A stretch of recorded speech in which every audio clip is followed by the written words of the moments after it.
Hello everyone. मेरा नाम मनीष कुमार सिंह है। मेरे साथ आप सामान्य अध्ययन के विशेष पहलुओं को जानते हैं। छात्रों, हम जो है इतिहास, भूगोल, पॉलिटी के साथ साथ ही मूल विधि की भी अधिनियमों की सीरीज चला रहे थे। ठीक है, इसमें कई सारे अधिनियम मैंने आपको पहले बता चुका हूँ। आज जो अधिनियम है, ठीक है, बहुत ही महत्वपूर्ण अधिनियम है। पर्यावरण संरक्षण सिर्फ मूल विधि ही नहीं, ठीक है, सामान्य अध्ययन के भी सेक्शन में इसका बहुत ही रोल है। ठीक है, लेकिन जैसे जैसे दुनिया भर के देश आजाद हुए और औद्योगिकरण की राह पर चले, इतनी तेजी से उद्योगों को स्थापना हुई, ठीक है, पर्यावरण को प्रदूषित किया, किसी ने इस ओर ध्यान ही नहीं दिया कि इसका दुष्परिणाम क्या होगा। लेकिन पिछले सदी के पूर्वार्ध के बाद से धीरे धीरे इसके परिणाम दिखने लगे। कहीं भूस्खलन, भूकंप, आपदाएं एक इस रूप में आ रही थी जो ये बता रही थी कि अब जो है स्थिति जो है पानी सर के ऊपर आ चुका है। ठीक है, तो अब समय है कि पर्यावरण को संरक्षित किया जाए। ठीक है, पर्यावरण को संरक्षित करने के साथ साथ ये भी जानिए कि पर्यावरण को मानव के संबंध में परिभाषित किया, यानी मानव के चारों ओर व्याप्त जैव अजैव जितनी भी पदार्थ हैं, जितनी भी, ठीक है, फैक्टर्स हैं, वो सब मिलाकर क्या कहलाता है? पर्यावरण। कभी पर्यावरण और मानव एक पूरक थे एक दूसरे के, यानी पर्यावरण का मानव उसका हिस्सा था।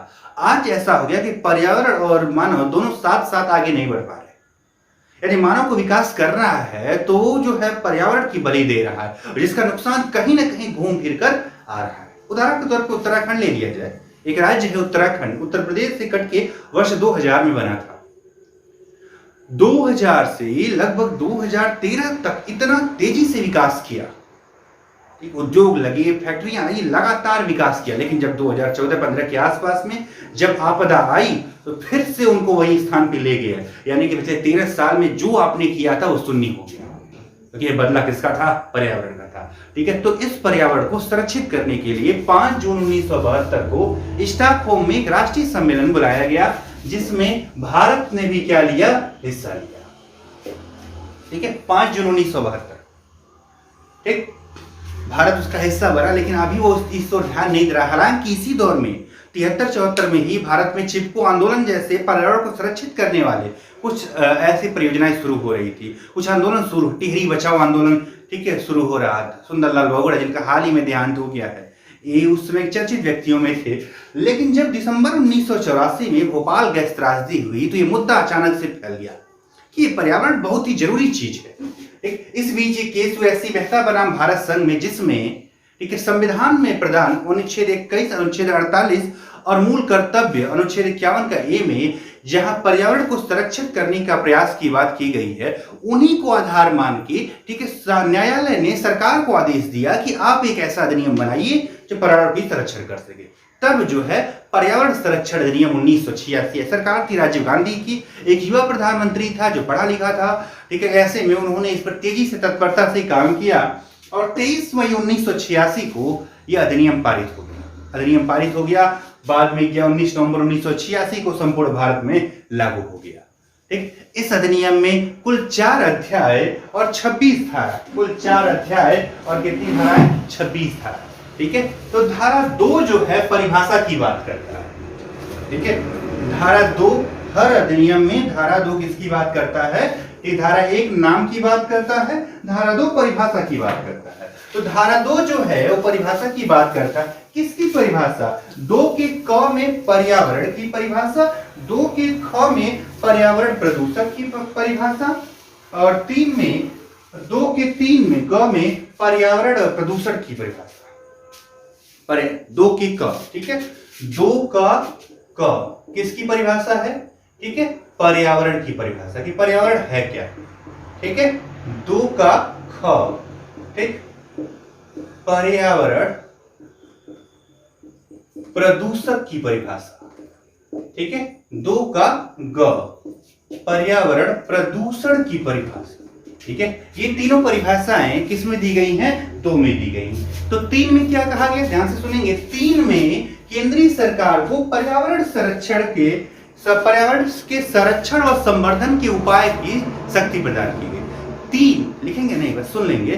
3 में किसकी बात की गई? कि केंद्रीय सरकार का दायित्व है कि पर्यावरण का संरक्षण एवं संवर्धन करे। संविधान भी इस बात की कहता है।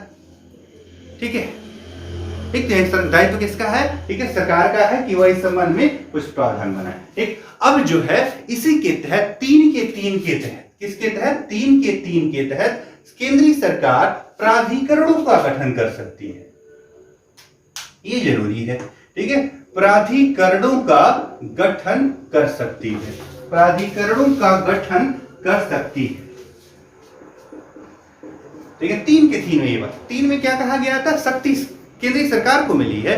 3 के 3 में ऐसे प्राधिकरण गठन का अधिकार किसको हुआ? केंद्रीय सरकार को है। 4 में धारा 4 क्या कहता है? ठीक, कि इन प्राधिकरणों के अधिकारियों की नियुक्ति, इन प्राधिकरणों के अधिकारियों की नियुक्ति का अधिकार किसको मिला हुआ है? केंद्र सरकार को मिला हुआ है। ठीक है, केंद्र सरकार। ठीक, यानी कि प्राधिकरणों में जो अधिकारी नियुक्त होंगे वह उनके कर्तव्यों का, उनकी कृत्यों का, ये सारी दायित्व किसको दिया गया है? केंद्रीय सरकार को दी गई है। धारा 5 क्या कहता है? निर्देश देने की शक्ति, यानी इस संबंध में अधिकारी जिसे भी चाहे क्या दे सकता है? निर्देश दे सकता है। ठीक है, 5 क्या कहता है? निर्देश देने की शक्ति।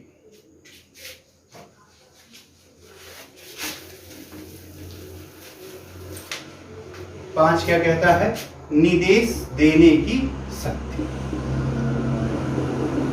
ठीक है, ये भी देखिए जरूरी है। वो क्या है? 5 का क के तहत एनजीटी यानी कि राष्ट्रीय हरित अधिकरण की स्थापना की बात की। एनजीटी कब हुआ था? कब बना? ये 2010 में। एनजीटी राष्ट्रीय हरित अधिकरण किसके तहत? 5 की क। अब यह बात याद रखिए कि जो 5 से पीड़ित व्यक्ति है अगर अपील करना चाहे तो कहां अपील करेगा? 5 के क में। कहां पे? 5 के क के तहत। किसके पास? एनजीटी के पास। यह एनजीटी की देखिए आए दिन चर्चा में रहता है। उद्योगों पर, फैक्ट्रियों पर ताला लगाता है, उन्हें निर्देश देता है, सरकारों को भी आदेश देता है कि आप पर्यावरण को, दिल्ली सरकार को आदेश दिया कि दिल्ली प्रदूषण कम करने के लिए पटाखों पर बैन लगाइए, पराली जलाने पर बैन लगाइए। तो ये सब किसको मिला हुआ है? एनजीटी को मिला हुआ है। ठीक है, अगला देखते हैं। ठीक है, अब जो है उद्योग जो है वे कितना तक एक मानक तक उत्सर्जन करें, उससे ज्यादा ना करें, ये बात किसमें की गई? धारा 7 में की गई। ठीक है, उद्योग। ठीक है, और क्या इसमें आएगा? ठीक है, व्यक्ति आदि द्वारा मानक से ज्यादा निस्सारण ना हो या उत्सर्जन ना हो, यह समझा जाए। ठीक है, यानी कि उद्योग है, व्यक्ति है, इंडस्ट्री है, ऐसा कोई भी संस्थान है, उन्हें अपने मानक सीमा में रहकर ही पर्यावरण प्रदूषकों का उत्सर्जन करने की क्या अधिकार दिया गया। यदि वो ठीक है इसका नहीं करते हैं तो उन्हें दंड व ठीक है और साथ ही साथ जुर्माने के लिए क्या प्रावधान है। ठीक है, ठीक, अगला धारा कौन सा देखेंगे हम लोग? धारा 15। ठीक है, अधिनियमों, नियमों तथा ठीक आदेशों और निर्देशों का उल्लंघन। 15 किसकी बात कर रहा है? अधिनियमों, नियमों व आदेशों के उल्लंघन पर दंड का प्रावधान। व आदेशों के उल्लंघन पर दंड का प्रावधान। ठीक है, यदि एनजीटी ने या किसी भी पर्यावरण संरक्षण अधिनियम के तहत किसी प्राधिकारी ने कोई आदेश दिया है, यदि वह ऐसा नहीं कर रहा है, ठीक है, तब जो है ठीक है उस पर दंड या जुर्माना जो भी लगाया जा सकता है। यदि नियम का पालन नहीं करने पर, नियम का पालन न करने पर क्या दंड मिलेगा? दंड मिलेगा 5 वर्ष जुर्माना, 5 वर्ष कारावास या 1 लाख जुर्माना या दोनों। ठीक है, यदि आपने नियम का पालन नहीं किया तो या तो 5 साल की जेल होगी या 1 लाख का जुर्माना लगेगा, या हो सकता है दोनों भी लग जाए।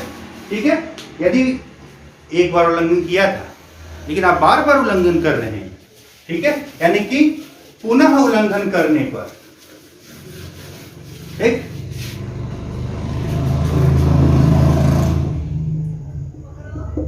प्रथम उल्लंघन के पश्चात पुनः उल्लंघन करने पर अब जो है आपको प्रतिदिन के हिसाब से, ठीक, प्रतिदिन 5,000, जितना दिन आप करेंगे उतना ही ज्यादा प्रतिदिन के हिसाब से कितने 5,000 रुपए के 5,000 रुपए जुर्माना आपका लगता जाएगा हर दिन।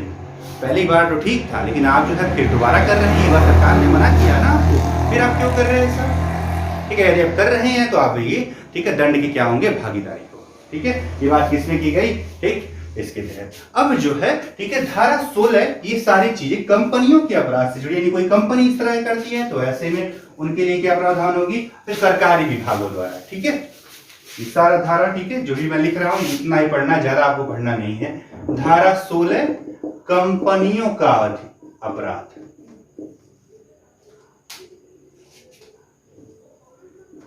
कंपनियों का अपराध। ठीक है, धारा 17 सरकारी विभागों का, सरकारी विभागों का अपराध। ठीक, तो ये क्या हो गया हमारा, धारा 19 जो है याद रखिए 60 दिन की सूचना के बाद केंद्रीय सरकार को ठीक या उसके प्राधिकरणों को देनी होती है, धारा 19 में। तो ये कुछ प्रमुख धाराएं रही जो किससे जुड़ी हुई है, पर्यावरण संरक्षण अधिनियम से। ठीक है, तो इसमें जहां जहां सजा का प्रावधान है उसे विशेष याद रखना है, बाकी तारीखें शुरुआत वाली याद रखनी, इतने से आपका काम हो जाएगा। ठीक है, यूपीएससी के लिए बहुत ही महत्वपूर्ण है। आज के लेक्चर में बस इतना ही।